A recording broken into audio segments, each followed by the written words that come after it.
Morning. We have a good crowd here this morning, and we have a number of visitors also. We're especially grateful for you. Glad you've come our way, and hope you'll be back at every opportunity that you have to be with us here at the Central Church of Christ, Martinsburg in West Virginia. We have some of our brethren from the Mannington congregation here today. I'm delighted about that, and when you talk with them, meet their daughter who was involved in a very important activity down around our nation's capital over the weekend, and you will have a greater and greater respect for her and for that family who's with us today from Mannington. I'm also glad to see Carl and Sharon Marshall here today visiting. Now, Carl and Cheryl are good friends of ours. We've known them for many years. Very serious. Carl's a very serious person. He would never do anything rash or unwise. I remember being awakened at 3 o'clock in the morning with a spotlight from a state police helicopter on our house. But I wouldn't look to Carl Marshall for that. I understand they're doing some house hunting, and so if you have some information for them, that would be wonderful. And keep them in your prayers as well, if you would. Let me just make these other announcements. Remember that the ladies' meeting is this evening following services here in the auditorium. And speaking of meetings, there is an important teachers' meeting next Sunday, August 25th at 5 o'clock in the multipurpose room for all teachers who have committed to teaching the next school year and for anyone interested in being involved in the teaching program. See Mark Norris if you have any questions on that. And this Friday, there's an ice cream social. That's at the home of Dan and Rachel Corsale, not Corsage. My spell checker corrected that. Shouldn't have done that. It's Corsale, as you know, and that begins at 7 o'clock Friday. You should bring a chair and ice cream topping to share. And also, of course, this Saturday is Picnic in the Park. That's August 24th, beginning, now this says about 4 o'clock. Now, I'm trying to follow this.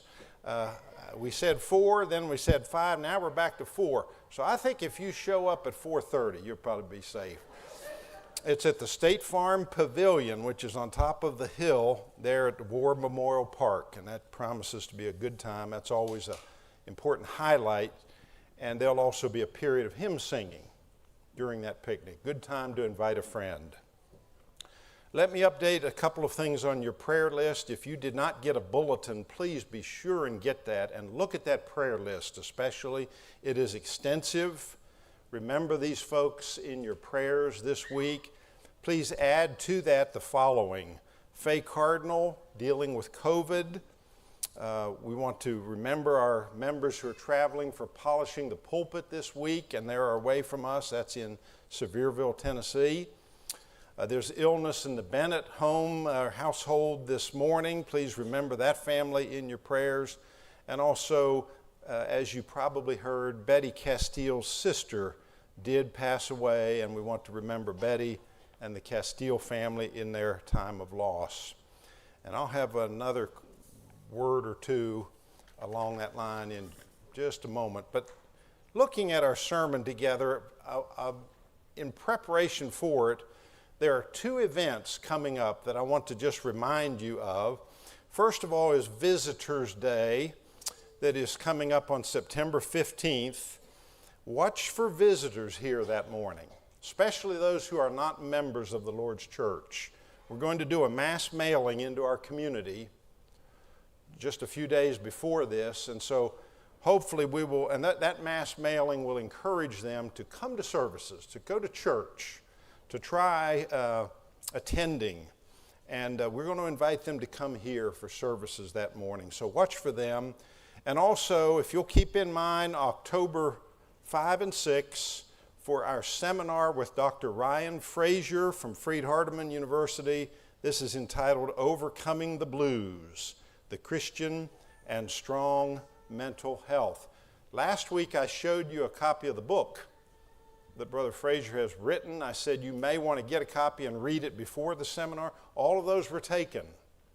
So we're going to order a few more copies of that. If you didn't get one, and I know some of you didn't because you asked me for one and we were out, but we'll try to get some more of those shortly so you can have that in advance. That's going to be a seminar for all of us on October 5th and 6th.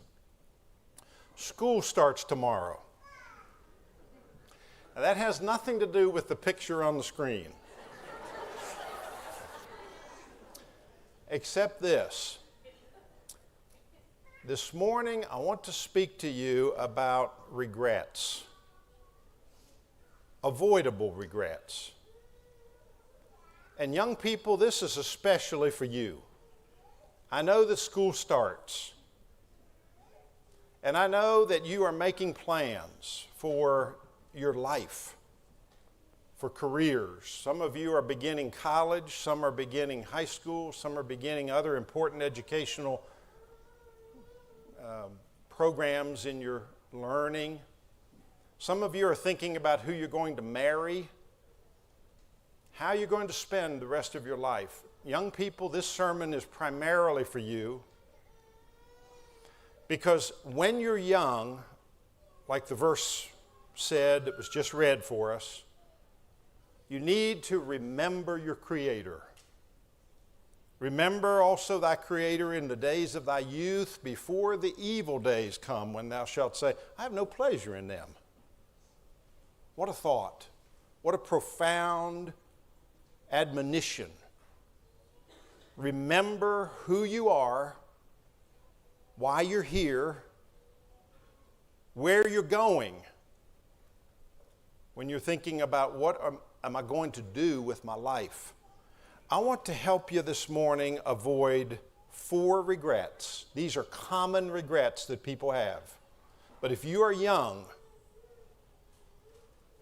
you can take steps today, right now, to avoid having these, what I call some things that none of us want to be looking back on in the future. For example, we are going to regret the times that we were not as polite and respectful and honorable to our parents as we should have been. If we live long enough, and if we are of a Christian mindset throughout our life, we're going to regret those times where we were not as nice to our parents as we should have been. I heard a story one time about a young boy who was being raised by a single mom. He grew up with her.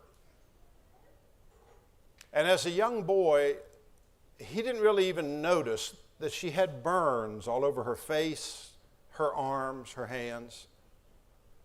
But as he got into his teenage years, he began to notice that. In fact, he began to be ashamed of her.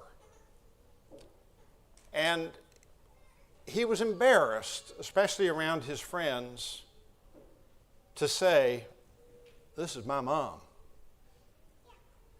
It wasn't long after that his mother finally passed away. And at the funeral, one of his close friends told him the reason that she had those burns is when he was just a little infant child. Their house had caught afire and Mama had rescued him from the flames and spent the rest of her life dealing with the disfigurations of that rescue, about which she never told him. Sometimes, folks, we need to be more respectful and understanding of our parents. Some of the very things that we may be so critical of may actually be there for our benefit. In Ephesians chapter 6, Paul, of course, issues the command from God for children, obey your parents in the Lord, for this is right. And then he adds this, honor thy father and mother. Honor them. What does it mean to honor someone? Doesn't it mean to hold them up, to praise them, to be proud of them? Are you proud of your parents?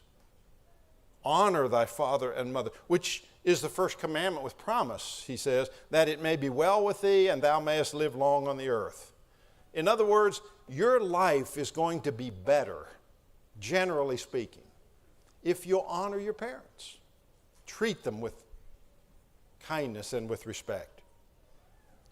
The wise man Solomon said, "Whoso curseth his father or his mother, his lamp shall be put out in blackness of darkness." Lamp shall be put out in blackness and darkness, as if to say in triple expression there, it's going to be a dark, dreary life for the person who does not honor his or her parents. This commandment appeared in the original 10. Exodus chapter 20 and verse 12, "Honor thy father and thy mother, that thy days may be long in the land which Jehovah thy God giveth thee." God was preparing his people to go into the promised land, and he said, "I want you to have a good, happy life there, and I want you to enjoy your time there. And here's how you do it. You honor your parents. Honor thy father and thy mother as the Lord has commanded you."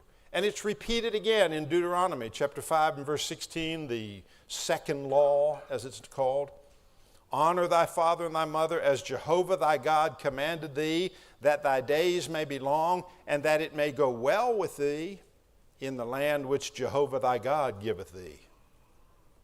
Do you think this is important to God? That's 3 passages repeating, emphasizing that particular commandment.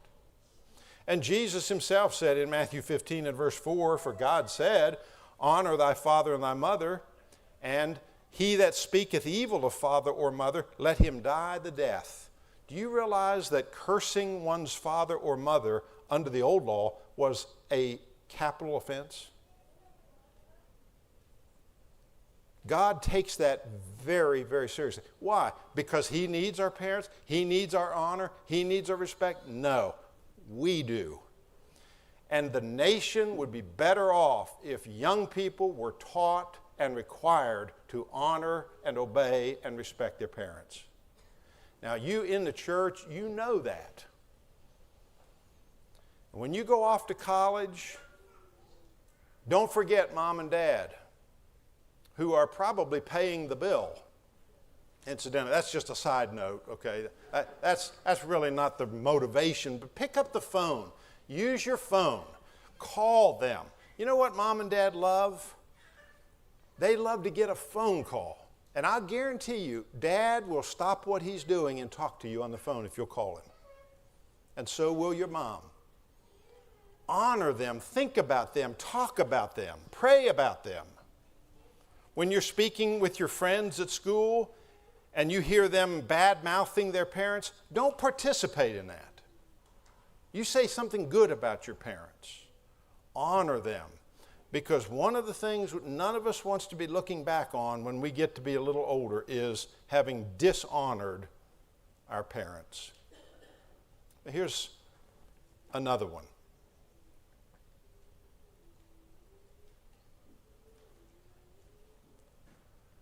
I'm going to regret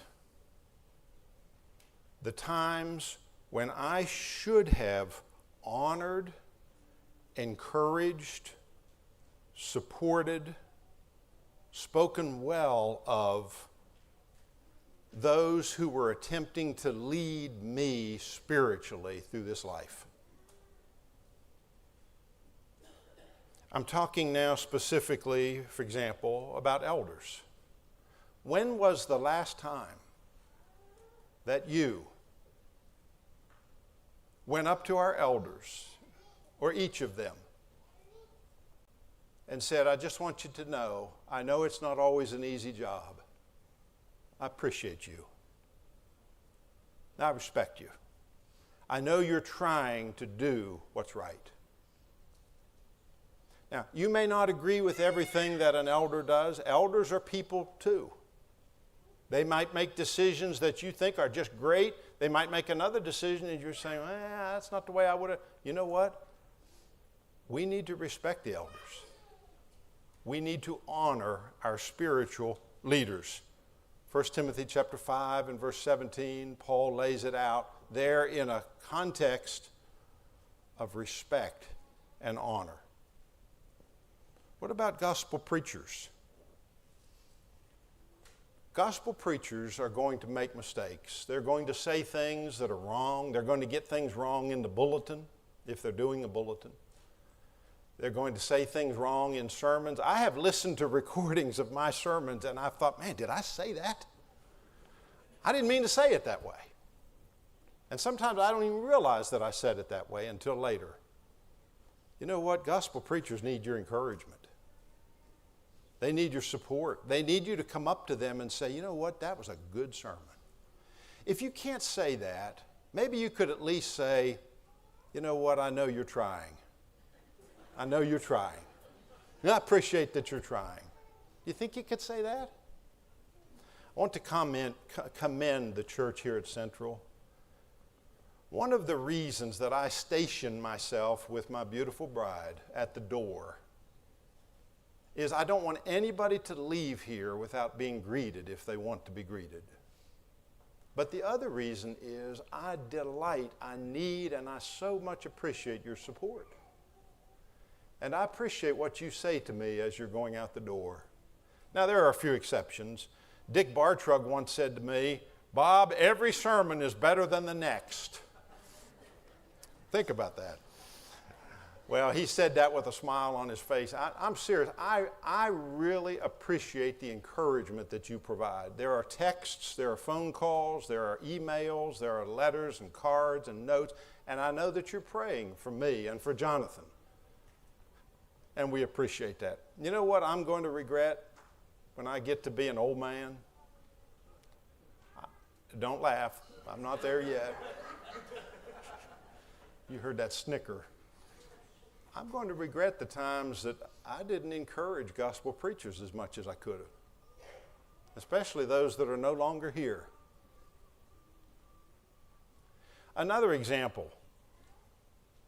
When was the last time that you wrote out a little note of encouragement to your child's Bible school teacher? One of the things that we've been doing in our bulletin from time to time, we've been highlighting some of our teachers and our students. Why do we do that? It's so that you can get to know them and encourage them in the important work that they're doing. Why not go up to your teachers and say, hey, you are making a difference in my child's life. I appreciate the fact that when I was at a ball game Saturday night, you were at home preparing to teach my child. See that? Honor and respect. Deacons. Deaconship can be a thankless job. It can be a job where a person is appointed and they're so excited about a particular work, and then for whatever reason it either doesn't go quite like they thought, or maybe it becomes a drudgery, or maybe it's just the novelty has worn off. But you know what? The job still has to be done. Deacons are servants. That's what the word means. And servants need encouragement. They need respect. They need someone to say, hey, I noticed, for example, how clean this church building is. How well mowed that lawn is. I noticed how our finances are so organized and how it's conducted and handled so professionally. How the media and the technology is handled such an above board and professional approach.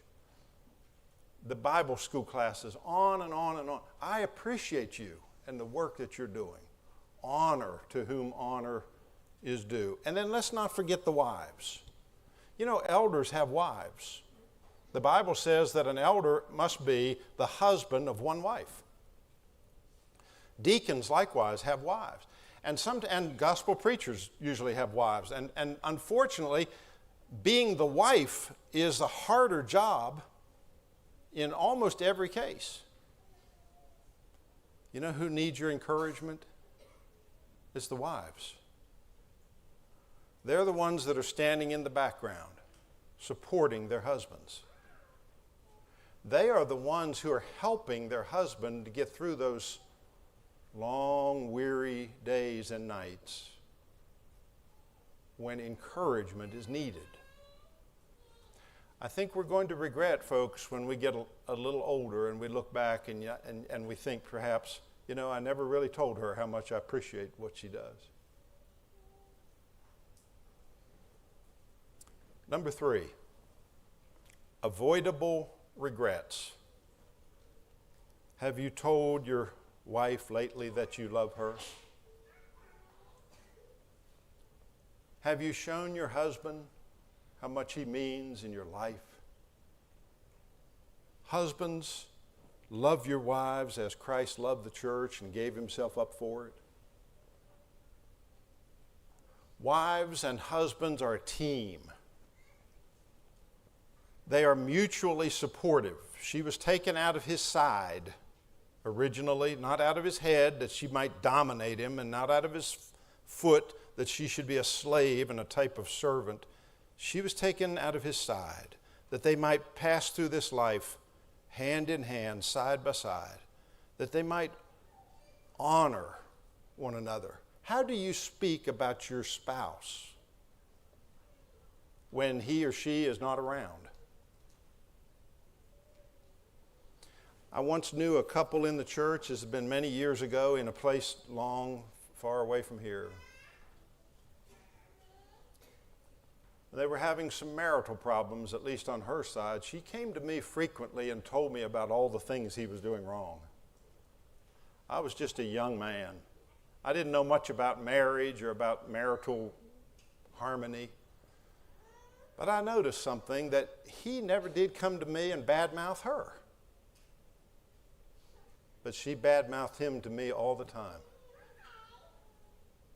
It didn't take long to learn where the problem was in that particular marriage. Husbands, find something good to say about your wife. Honor your wife. Hold her up. Be proud of her. This is a gift from God. And wives, likewise, your husband is a great blessing in your life in more ways than you can begin to imagine. So say something nice and honorable. Do not get to the end of your life and look back and say, you know what? I never said what I should have said. I didn't treat my spouse very well, after all.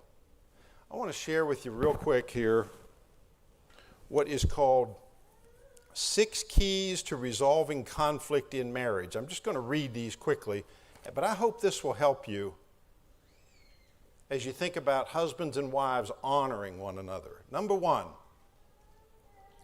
talk about it face to face. If you're having a conflict of some kind in your marriage, don't go to your children and talk about it. Don't go to your parents or to your neighbor or to your best friend or a sister in the church or a brother in the church. Talk it out face to face. Proverbs 28:23. Number 2, be honest in your statement and in your questions. Honest. What is it really that is the issue? Ephesians 4:15 and Ephesians 4:25. Number 3, don't be a lawyer in the confrontation.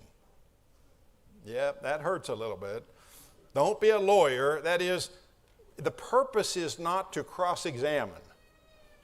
The purpose is not to tear down. The purpose is to confront positively. Number 4, focus on the positive. Focus on the positive. It takes 10 positive statements to outweigh one negative one. How much more positive should we be one to another? Number 5, state it in a way of preference, not of necessity. Honey, I would prefer that we do this. Darling, I would really like it if we did it this way. And number 6, initiate a form of love toward your spouse. You initiate the form of love toward your spouse. I don't know what that form is in your case, whatever works for you, but initiate it. Don't wait for them to do so. 6 keys to resolving conflict in marriage. And then lastly there is Proverbs 20 and verse 3. It is an honor for a man to keep aloof from strife, but every fool will be quarreling. Pick your battles. Everything is not worth fighting over. It's a small person who can't let even the slightest thing pass. Honor your spouse. And then lastly this morning, when we get older, folks, we're going to regret the times that we did not honor Christ and His church like we should have. Jesus Christ is the Lord God. We can never do enough. We can never show enough honor, enough praise, enough respect. But we should be constantly trying. And His church is His bride. I don't know about you, but I can take a personal insult easier than I can take one against my wife. You reckon Christ is the same way? How do you think He feels when we are bad-mouthing the church? Or if we're not honoring the church as we should? Maybe that's why Jesus said in Matthew 6 and verse 33, but seek ye first the kingdom or the church of God, and all these other things will be added to you. Seek ye first the kingdom of God. Honor the church. In Psalms chapter 119, beginning at verse 49, listen to these important words. David says, remember the word unto thy servant, because thou hast made me to hope. This is my comfort in my affliction, for thy word hath quickened me. The proud have had me greatly in derision, and yet have I not swerved from thy law. I have remembered thine ordinances of old, O Jehovah, and have comforted myself. Hot indignation hath taken hold upon me, because of the wicked that forsake thy law. Thy statutes have been songs in the house of my pilgrimage. Isn't that beautiful? I have remembered thy name, O Jehovah, in the night, and have observed thy law. This I have had because I have kept thy precepts. You see how David is saying how much he honored God and His temple. Today we must be honoring God and His church. And then finally there, Galatians chapter 6, verse 9, Paul reminds us, let us not be weary in well-doing. He said that to the churches of Galatia. For in due season, he said, we will reap if we faint not. Yes, as we get older, we're going to look back on our lives. There may be some things that we regret, but my hope, my prayer is that none of them will be along the lines of what we've discussed here today. Sure, we're going to make mistakes. Young people, don't think it's all going to be done perfectly the first time. But you can avoid these regrets. It has been said, quote, I would give 1,000 worlds if I had them, if I could only blot out the consequences of what I have done in the past. Don't let that be said of you. Keep Christ at the center of your life. Make His church a place of honor and respect in your heart. How fruitless and pointless are regrets. And you can avoid all of these. Only you can do that. This morning, by way of invitation, let me tell you this. The biggest regret of all is getting toward the end of one's life and saying, you know what? I should have become a Christian. I regret that I did not spend my life as a child of God, serving Him. Don't let that happen to you. I don't know how old you are right now, but you're old enough. If you are responsible, if you understand the difference between right and wrong, good and evil, you need to make your life count for God and for Jesus Christ, or you're going to regret that down the line.